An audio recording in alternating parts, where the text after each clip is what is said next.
A renda do brasileiro aumenta, assim como as oportunidades de viagem ao exterior. Mas como o assunto deste programa é câmbio, é necessário ter cuidado na hora de lidar com duas moedas diferentes. Veja as dicas. Que o brasileiro está melhorando de vida, isso não é mais motivo de discussão.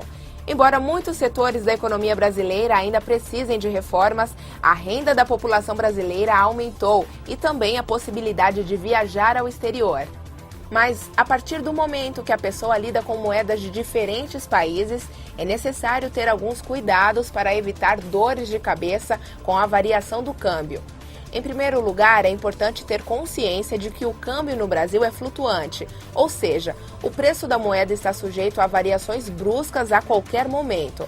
E como estamos passando por severas crises econômicas no exterior, o momento não é dos mais calmos. Neste caso, antes de fazer uma viagem internacional, é importante levar uma quantia suficiente da moeda do país a ser visitado para despesas básicas, como refeição e passeios. Há ainda a possibilidade de levar um cartão de viagem, conhecido como Travel Card, devidamente carregado com o valor a ser gasto no exterior. E o principal alerta para os viajantes é com as compras com cartão de crédito.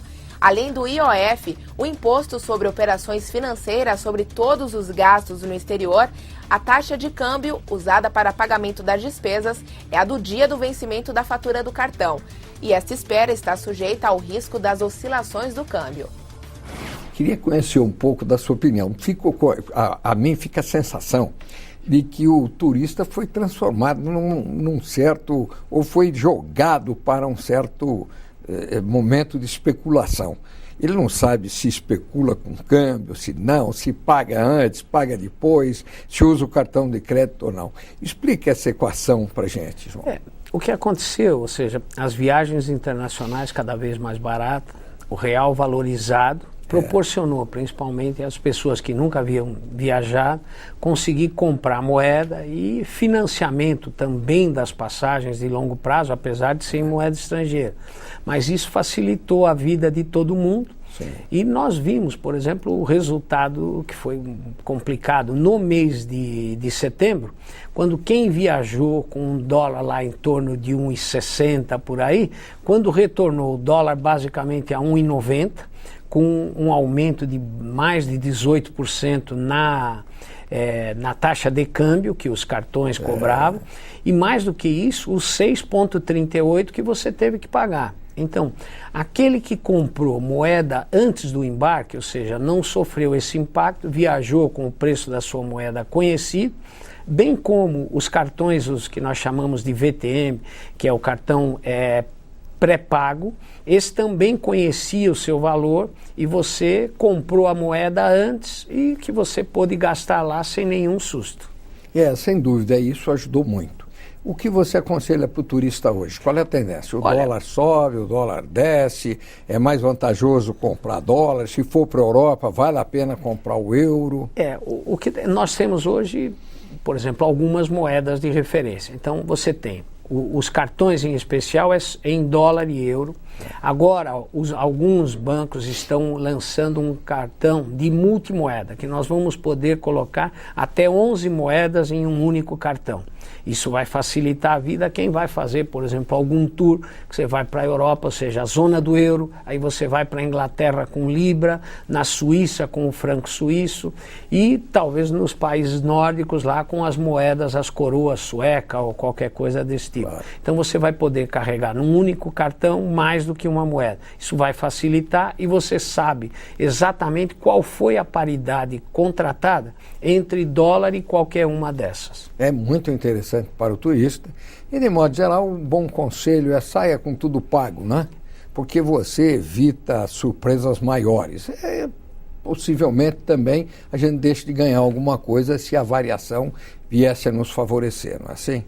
E hoje você pode comprar os pacotes de uma maneira geral e que você pode pagar prévia ou posteriormente às viagens, claro, em que você viaja sem susto, sabendo o quanto vai te custar. Agora, quem ficou devendo em moeda estrangeira, ou seja, as prestações posteriores ou coisa do tipo, é uma incógnita, porque claro, do mesmo jeito que o dólar subiu nesse mês 18%, quer dizer, nós vamos perdendo basicamente 9% nesse mês, e que ninguém saberia dizer o que aconteceu acontece no câmbio nos próximos 90 dias. Está difícil, está muito difícil fazer uma previsão nesse sentido, né?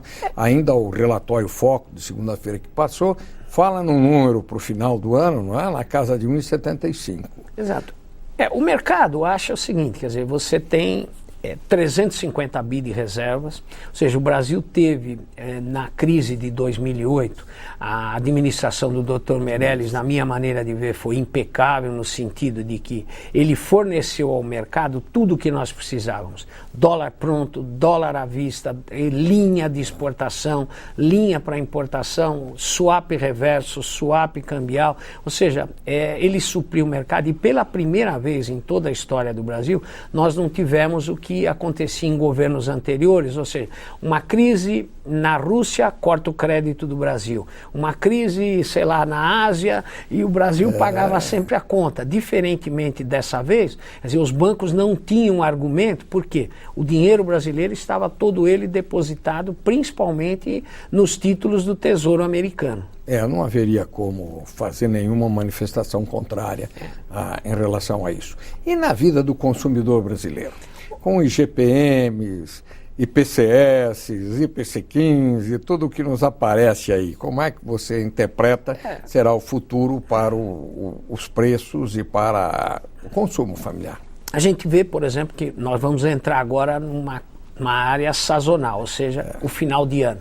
Então, tudo que hoje nós importamos, quinquilharia de toda a espécie da China e de outros países, ou seja, alimentos de uma maneira geral, vinhos e bacalhau, enfim, tudo que você importa para as festas de final de ano. Ou seja, quem não se protegeu efetivamente com a sua importação, achando que o real permaneceria forte ante o dólar, vai ter um sério problema e pode até ter ou seja, todo o seu lucro ou a sua expectativa de venda comprometida, porque grande parte desse material já estão todos nas lojas. Quer dizer, e você tem um compromisso financeiro que nós não sabemos a que taxa vai ser liquidado.